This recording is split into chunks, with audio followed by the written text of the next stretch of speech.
ဒီနိုင်ငံမှာတော်လန်စရာကောင်းအောင်မလား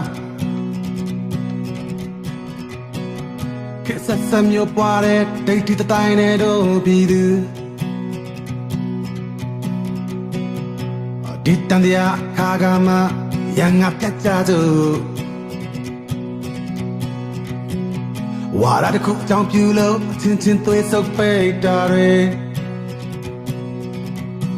မြတ်တာတရားကိုအရမကမြဲတတ်တဲ့တော့နိုင်ငံ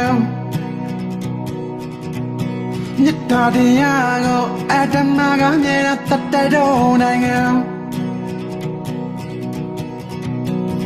ဒီရဒီမြေလူအိုရေစာအုပ်စိန်ကြီးနဲ့တူ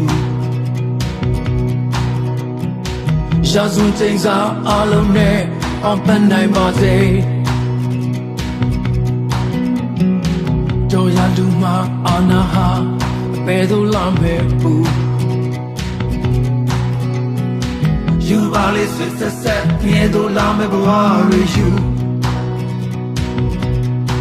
မြတ်တာတရားကိုအတ္တမကမြဲတတ်တဲ့တော့နိုင်ငံမြတ်တာတရားကိုအာရမကမြဲတတ်တဲ့တော့နိုင်ငံ